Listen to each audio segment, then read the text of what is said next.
गोभीपुर गांव के किनारे एक बड़ी नदी बहती थी। इसी नदी से कई परिवारों का गुजारा चलता था। उन्हीं में से एक था गरीब लेकिन मेहनती मछुआरा रघु। हर सुबह सूरज निकलने से पहले वो अपना जाल लेकर नदी में उतर जाता था और घंटों मेहनत करके मछलियां पकड़ता था। आज तो बहुत सारी मछलियां मिली हैं। इन्हें बेच दूंगा तो घर का खर्च आराम से निकल जाएगा। बस इसी तरह हमें मछलियां मिलती रहें। गौरी, आज कुछ मछलियां बच गई हैं। कल इन्हें बासी बेचने से अच्छा है कि आज हम इन्हें बनाकर खा जाएं। हाँ, क्यों नहीं, ये तो अच्छी बात है। आप अपने ग्राहकों का कितना ख्याल रखते हो। ठीक है, मैं मसाला तैयार करती हूँ, आप फिश फ्राई बना देना। ठीक है, तब तक मैं हाथ मुंह धोकर चूल्हा जलाता हूँ और तेल गरम करता हूँ। फिर थोड़ी देर में गौरी ने मसाला तैयार कर दिया और रघु को दे दिया। रघु ने मछलियों को मसाले में मैरिनेट करने के बाद उन्हें तवे पर फ्राई करना शुरू कर दिया। वाह, क्या खुशबू आ रही है। लगता है इस खुशबू से लोग बाहर से ही फिश फ्राई खाने आ जाएंगे। अच्छा अभी तो सिर्फ खुशबू ही आ रही है। थोड़ी देर में खाने के बाद स्वाद भी बहुत अच्छा आएगा। बस थोड़ी देर और सब्र कर लो। थोड़ी देर बाद रघु ने फिश फ्राई बनाकर तैयार कर लिया और प्लेट में परोस दिया। वाह, ये फिश फ्राई तो एकदम ही स्वादिष्ट लग रही है। लगता है जैसे मैं इसे पहली बार खा रही हूँ। अब मैं क्या ही बताऊं, एकदम लाजवाब है। अच्छा, जिस हिसाब से तुम बोल रही हो, लगता है इस बार सच में कुछ ज्यादा ही स्वादिष्ट बना है। जरा मैं भी खाकर देखूं। हाँ, सही बोला तुमने। इस बार मछली का स्वाद काफी अलग और खास आया है। वाह गौरी, इस बार तुमने कमाल कर दिया।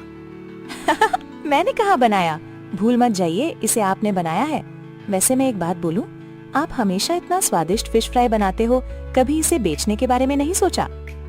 अरे गौरी, बनाना जितना आसान होता है, बेचना उतना आसान नहीं होता। घर में तो मैं सिर्फ 2 लोगों के लिए थोड़ा सा बनाता हूँ, लेकिन बेचने के लिए तो बहुत सारे लोगों के लिए बनाना पड़ेगा।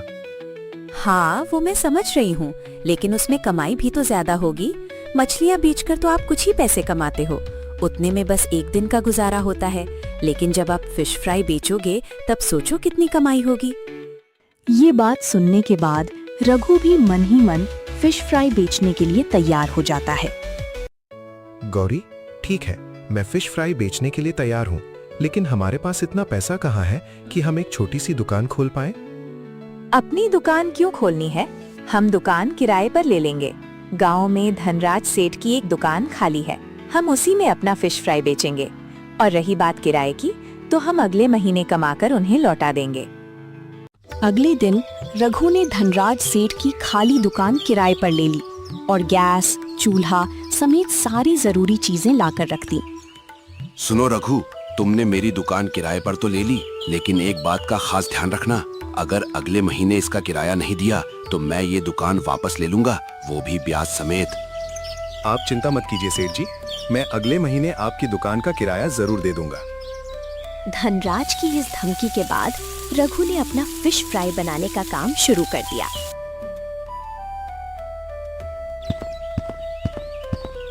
वाह, ये इतनी सुगंध कहाँ से आ रही है भाई?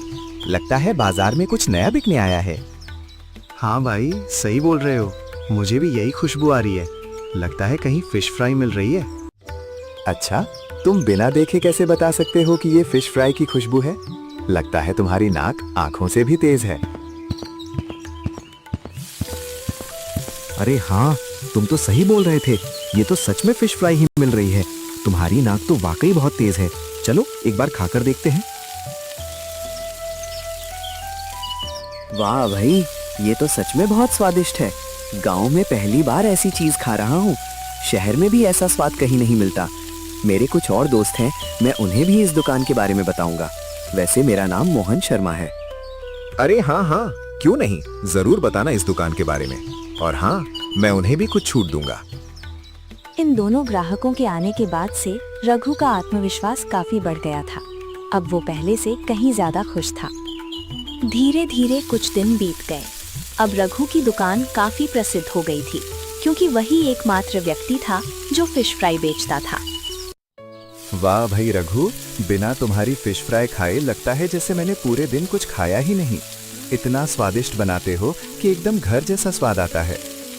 शर्मा जी, एक आप ही हैं जो रोज मेरी दुकान पर फिश फ्राई खाने आते हैं। रोज मेरे पास कितने ही ग्राहक आते हैं, लेकिन आपके जैसा कोई नहीं। क्या करूं रघु भाई, तुम इतनी स्वादिष्ट फिश फ्राई बनाते ही हो कि मुझे आना ही पड़ता है। तुम स्वादिष्ट फिश फ्राई बनाना बंद कर दो, मैं भी आना बंद कर दूंगा। रघु की दुकान पूरे गांव में बहुत जल्दी मशहूर हो गई थी। अब लोग दूसरे गांव से भी वहां आने लगे थे। अब काफी दिन बीत चुके थे, गर्मी भी बहुत बढ़ चुकी थी। उसी बीच रघु रोज की तरह सुबह सुबह मछलियां पकड़ने नदी के किनारे जा रहा था।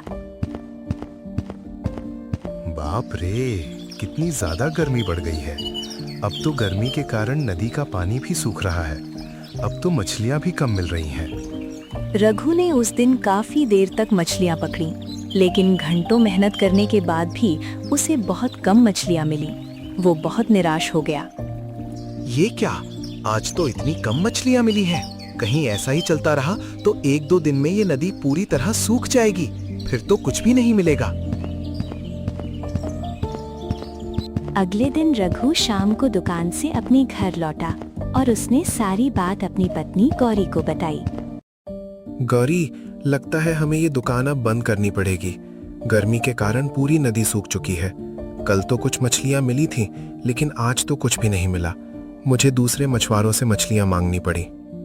अच्छा, हाँ, गर्मी तो बहुत बढ़ गई है, लेकिन अब हम क्या करें? इतनी अच्छी चलती दुकान को अचानक कैसे बंद कर सकते हैं? अब यही तो हमारा सहारा है। इसे बंद कर देंगे तो घर कैसे चलेगा?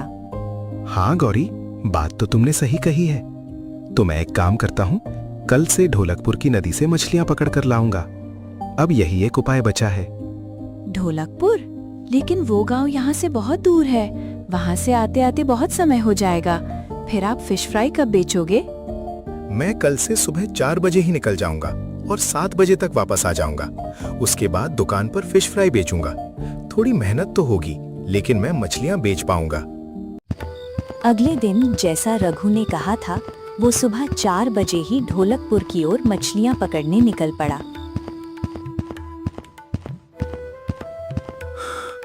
यहाँ तक आते आते बहुत थक गया, लेकिन चलो, यहाँ काफी पानी है। यहाँ बहुत सारी मछलियां मिल जाएंगी। उस दिन रघु ने बहुत सारी मछलियां पकड़ी और अपने गांव गोभीपुर लौट आया। फिर दुकान पर फिश फ्राई बेचने लगा। अरे रघु, आज तुमने इतनी देर से दुकान क्यों खोली?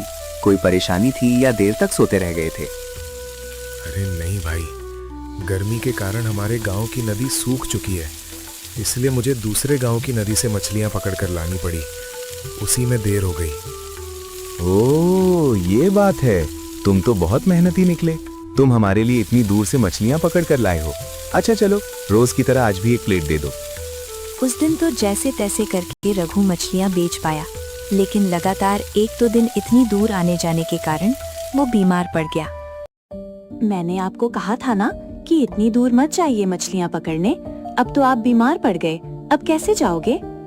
मैं मानता हूँ तुमने सही कहा था, लेकिन उसके अलावा हमारे पास दूसरा कोई रास्ता भी तो नहीं था। हम कर भी क्या सकते थे? अभी इन दोनों की बात चल ही रही थी कि तभी 1 महीना पूरा होने के कारण धनराज सेठ किराया लेने वहां आ पहुंचा। ओह, तो तुम यहाँ हो। मैं तुम्हें दुकान पर ढूंढ रहा था। खैर, वो सब छोड़ो। आज 1 महीना पूरा हो गया है। मेरी दुकान का किराया दो। सेठ जी, अब मैं कैसे बताऊं?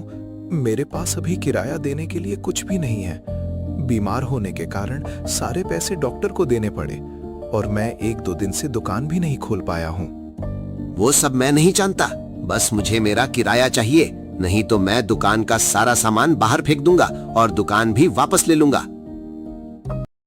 नहीं नहीं, ऐसा मत कीजिए। हमारे पास यही एक दुकान है जिससे घर चलता है। अगर ये भी नहीं रही तो हम क्या करेंगे? रुकिए, मैं अपने कुछ गहने आपको दे देती हूँ।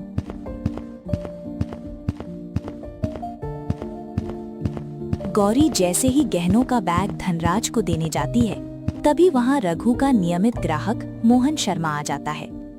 अरे रघु, तुम यहाँ आराम कर रहे हो? मैं तो वहाँ तुम्हारी दुकान खुलने का इंतजार कर रहा था।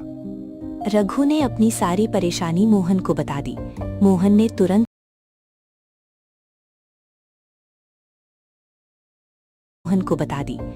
ने तुरंत अपनी जेब से 10,000 रुपए निकालकर धनराज को दिए और कुछ पैसे रघु को भी दिए। अरे रघु, इतना सब कुछ हो गया और तुमने मुझे बताया भी नहीं। मैंने जो पैसे दिए हैं उनसे पहले अपना इलाज कराओ और फिर दुकान खोलो। मैंने कई दिनों से तुम्हारी फिश फ्राई नहीं खाई है। आज तो मोहन भाई ने बचा लिया, नहीं तो पता नहीं क्या हो जाता। आज तुम्हारे गहने भी चले जाते। अब मैं एक काम करूंगा, अब से एक पूरा दिन मछलियां पकड़ूंगा और एक पूरा दिन दुकान पर बेचूंगा। इससे ज्यादा थकान भी नहीं होगी। 1-2 दिन बाद जब रघु ढोलकपुर गांव से मछलियां पकड़कर वापस लौट रहा था, तभी वहां के कुछ मछुआरों ने उसे रोक लिया। ओए रुक, कहाँ जा रहा है? कौन है तू?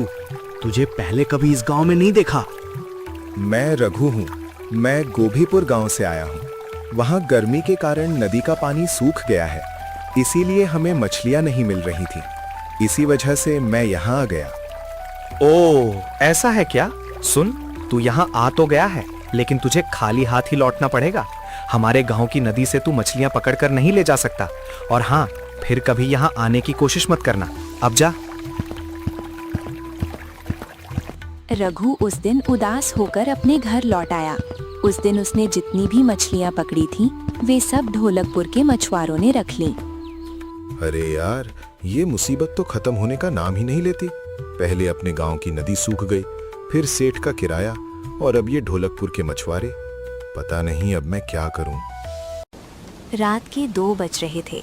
रघु गहरी नींद में सो रहा था। तभी अचानक बहुत तेज बारिश शुरू हो गई। वो बारिश पूरी रात होती रही, जिसके कारण पूरा गांव पानी पानी हो गया। रघु भाई, ओ रघु भाई, जल्दी दरवाजा खोलो। देखो क्या हो गया, जल्दी दरवाजा खोलो। अरे हाँ हाँ, आ रहा हूँ। कौन हो तुम? इतनी जोर जोर से दरवाजा क्यों पीट रहे हो? अरे किच्चू, तुम सुबह सुबह यहाँ क्या कर रहे हो?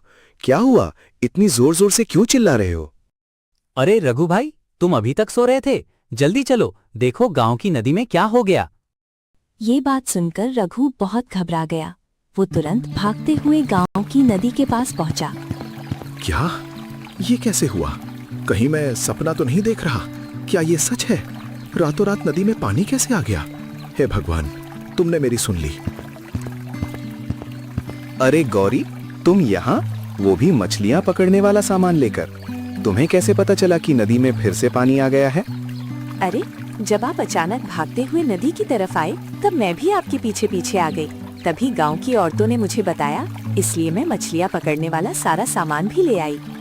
फिर उस दिन रघु और उसकी पत्नी दोनों ने मिलकर खूब मछलियाँ पकड़ी और पहले की तरह ही रघु अपनी दुकान पर स्वादिष्ट फिश फ्राई बेचने लगा। अगर आपको ये कहानी पसंद आई हो तो वीडियो को लाइक करें और चैनल को सब्सक्राइब करना ना भूलें। मेरा चैनल मोनेटाइजेशन के बहुत करीब है और आपका एक सब्सक्राइब इस सफर में बड़ा सहयोग होगा। धन्यवाद।